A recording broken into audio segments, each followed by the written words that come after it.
America ने पहले युद्ध शुरू किया। युद्ध शुरू करके जब पूरी तरह रायता फैल गया तो उसे समेटने के लिए दुनिया के देशों का आह्वान हो रहा है। इसमें यूरोप के इनके जो साथी हैं, नाटो के जो अलाइज हैं, जो कि अकॉर्डिंग टू इनका जो आर्टिकल 5 है जिससे बंधे हुए हैं कि अगर अमेरिका पर हमला होता है तो उसे हम सब पर हमला माना जाएगा, उनको यह आह्वान दे रहे हैं कि तुम लोग आओ, अमेरिका पर हमले हो रहे हैं और हमें बचाओ। लेकिन इस बात को स्वीकार नहीं रहे हैं कि हम पर हमले हो रहे हैं, इसलिए वो देश भी नहीं आ रहे हैं। तो नाटो ने भी आने से इनकार कर दिया और ये जो पश्चिम एशिया के देश हैं ये भी बदला नहीं ले रहे। ये ट्रंप की स्ट्रेटेजी बिगाड़ने वाला है। इसी के चलते ट्रंप ने अपने जहाज में चलते चलते यह कहा कि we always there for NATO, हम हमेशा नाटो के लिए थे, हम उनकी मदद कर रहे थे यूक्रेन के मामले में, लेकिन अब हमें कोई मदद करने नहीं आ रहा है, हमारे साथ में आना चाहिए। अगर ये नहीं आते हैं तो बड़ी मुसीबतों का सामना करना पड़ सकता है। स्ट्रेट को ओपन रखने के लिए तो इन्हें आना चाहिए। हमारे पास तो खूब सारा तेल है, हमें कोई जरूरत नहीं है, लेकिन मैं सब उन देशों से कह रहा हूं जिनके देशों में तेल नहीं पहुंच रहा है। तो महाराज, आपने युद्ध शुरू किया था तो आप पंच बनकर क्यों गए थे?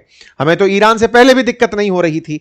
आपने जाकर बम मारे, युद्ध को शुरू किया। अब आप कह रहे हैं कि आपको तेल चाहिए तो आप रास्ता खुलवा लो, तो बिगाड़ने चले आए थे। तो टेक्निकली अगर देखा जाए तो दुनिया का हर व्यक्ति इस बात से जरा जरूर आहत होगा कि अमेरिका, तुम तो शुरू किए थे इस पूरी जंग को, अब जब बिगड़ चुका है माहौल तब दुनिया से कह रहे हो कि आओ और रास्ता खुलवा करके सामान लेकर चले जाओ।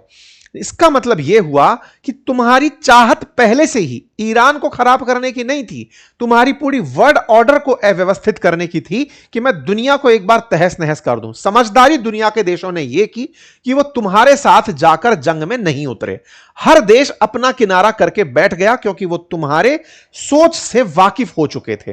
कोई भी नाटो कंट्रीज तक इनके साथ नहीं आए, पश्चिम एशिया के जो देश हैं वो भी इनके साथ नहीं आए, ये अपनी बातें कहते रहे। इस बात पर लोगों ने इन्हें अमेरिका में ही घेरना शुरू किया और कहा कि मिस्टर प्रेसिडेंट, आप भूल चुके हैं, आपने अपने ही नाटो सहयोगियों का क्षेत्र कब्जाने का प्लान किया था। ग्रीनलैंड वाला मामला याद होगा ना, जब ये मादुरो को उठा लिए थे उसके बाद इनका हौसला बहुत बढ़ गया था, ये ग्रीनलैंड हथियाने चले थे। तो इसके बाद में इनको कहा गया कि मिस्टर प्रेसिडेंट, भूल गए, आप अपने नाटो सहयोगियों के ही क्षेत्र को कब्जाने निकले थे। भाई साहब, सब लोग इनको देख करके कह रहे हैं कि आज अमेरिका इनके चलते जिस तरह से पूरी दुनिया के अंदर अलग थलग पड़ गया है, जिसको घमंड था कि मैं पूरी दुनिया में अकेले राज कर सकता हूं, एक युद्ध अकेले लड़ने निकला, उससे पूरी दुनिया ने रास्ता दिखा दिया कि तुम कुछ नहीं कर पाओगे। कुल मिलाकर यूएस प्रेसिडेंट का अब एक और हतोत्साहित भरा बयान वायरल हुआ, जिसमें वो कहते हैं कि हो सकता है कि मुझे इस महीने चाहे चाइना जाना था, वो लेट हो सकता है। अगर चाइना चाहे तो वो स्ट्रेट ऑफ हॉर्मुज को ओपन करवाए और यहां पर अपना जहाज भेजे युद्ध करने के लिए, ताकि मैं उनसे मिलने जा सकूं। मतलब अमेरिकी राष्ट्रपति चाइना जाते हैं, लेकिन चाइना पर प्रेशर है कि तुम पहले अपना जहाज भेजो स्ट्रेट ऑफ हॉर्मुज के लिए, ताकि मैं तुम्हारे देश में आ सकूं। इसको चाइना के लोग मजाक में ले रहे हैं। वो कह रहे हैं कि सर, आप भूल रहे हैं, चाइनीज जहाज भी स्ट्रेट ऑफ हॉर्मुज से बेरोक टोक आ रहे हैं। ईरान ने चाइनीज जहाजों को जाने की परमिशन दे दी है। यह हेडलाइन बनना शुरू हो रही है। ब्लूमबर्ग ने इस बात को लिखते हुए कहा कि साहब, आपका वहां जाना डिले हो सकता है क्योंकि आप परफॉर्म नहीं कर पा रहे हैं। लेकिन चाइना ने ईरान के साथ बात बैठा ली है, बिल्कुल वैसे ही जैसे भारत ने ईरान के साथ बातचीत बिठा ली है। स्ट्रेट ऑफ हॉर्मुज से भारत के जहाज क्रॉस भी होने शुरू हो चुके हैं। 2 इंडियन जहाज स्ट्रेट ऑफ हॉर्मुज को क्रॉस करके आ रहे हैं। यह बात ईरान ने अनाउंस कर दी थी। इसके चलते वर्ल्ड मीडिया में भारत की इस डिप्लोमेसी की डिस्कशन है कि भाई ये कैसे संभव हुआ। तो अमेरिका के खुद एनर्जी मिनिस्टर कहते हैं कि हो सकता है इंडिया ने ईरान के साथ कोई डील कर ली हो। भाई साहब, इसकी चर्चा अल अरेबिया में भी होती है और इस बात की तारीफ होती है कि भारत ने अमेरिका को भी साध लिया और ईरान को भी साध लिया और अपनी जरूरतों को भी पूरा करने के लिए जो प्रयास करने थे वो कर लिए। लेकिन जो कूटनीति नहीं कर पाए वो ये महाशय हैं। इनकी वजह से दुनिया के देशों को परेशानी हुई, और तो और अब ये दुनिया के पत्रकारों से बचते दिखाई दे रहे हैं। अपने हवाई जहाज में अक्सर इन्हें इंटरव्यू देना होता है। हवाई जहाज में इंटरव्यू दे रहे थे, पत्रकार ने इनसे पूछा कि सर 6 अमेरिकी सैनिक मर गए, उस पर क्या कहेंगे? भाई साहब सवाल इग्नोर करके अंदर चले जाते हैं। इस पर फिर से अमेरिका में लोग इन्हें ट्रोल करने निकल पड़ते हैं कि लीजिए और पूछ लीजिए कितने लोग थे, कोई जवाब नहीं।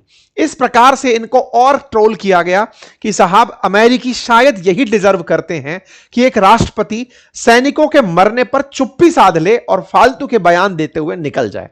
एक और चर्चा निकल कर आई और वो ये है कि ये अपनी तरफ से एक बयान देते हुए पाए गए थे कि हो सकता है कि मैं 5000 सैनिकों को वहां भेजूं। इस पर रिपोर्टर ने पूछा कि सर आप 5000 सैनिक वहां भेजने वाले थे। ट्रंप कहते हैं you are very obnoxious person, यानी कि उस पत्रकार को ही ये भद्दी टिप्पणी कर देते हैं। और इस बात को भी अमेरिका में इस तरह से लिया जाता है कि ट्रंप फ्रस्ट्रेट हो रहे हैं। उन सवालों को जिस पर अमेरिका घिर रहा है उनको जवाब देने से ये बचते हुए दिख रहे हैं। खैर, कुल मिलाकर के नाटो के हाल क्या है वो आप सबके सामने है। नाटो का आर्टिकल 5 जरूर यह कहता है कि अमेरिका के साथ जो कुल 32 देश हैं उनमें से किसी भी देश पर हमला होगा तो सब साथ होंगे, लेकिन फिलहाल चूंकि अमेरिका यह नहीं कह रहा कि मुझ पर हमला हुआ है तो इनमें से कोई भी आर्टिकल 5 को नहीं मान रहा है। नाटो मेंबर्स अमेरिका के युद्ध में जाने पर सहमत नहीं है। उन्होंने इस युद्ध को अपना युद्ध नहीं माना। यूके के जितने यूएस के जितने भी अलाइज हैं उन्होंने साफ साफ मना करना शुरू कर दिया है। नाम में यूके, ऑस्ट्रेलिया, जापान इन सबके नाम हैं जिन्होंने साफ कहा है कि हम स्ट्रेट ऑफ हॉर्मुज में अपने जहाज नहीं भेजेंगे। और स्ट्रेट ऑफ हॉर्मुज में जहाज ना भेजने के पीछे का इनका तर्क यह है कि हम उस स्थिति को अपने ऊपर क्यों लें जो आपने शुरू की है। हर देश सीधा मना नहीं तो इनडायरेक्टली मना कर दे रहा है। जापान मना कर रहा है कि हमारा लीगल फ्रेमवर्क ऐसा नहीं है कि हम जहाज लड़ने भेजें आपके कहने पर। प्यारे साथियों, जहां आप मुझे सुन रहे हैं उसके नीचे एक सब्सक्राइब का बटन दिया हुआ है जिसे दबाने में कोई खर्च नहीं आता। आपका समय लगता है 2 सेकंड का, लेकिन आपकी ये 2 सेकंड की कीमत हमारे लिए हौसला बनती है। अगर आप इस छोटे से काम को करते हुए आगे बढ़ें तो ये हमारे लिए बहुत ही सकारात्मक रहेगा, हमारे हौसले को बढ़ाएगा, हम आप तक और अच्छा काम लेकर पहुंचेंगे ये और सुनिश्चित करेगा।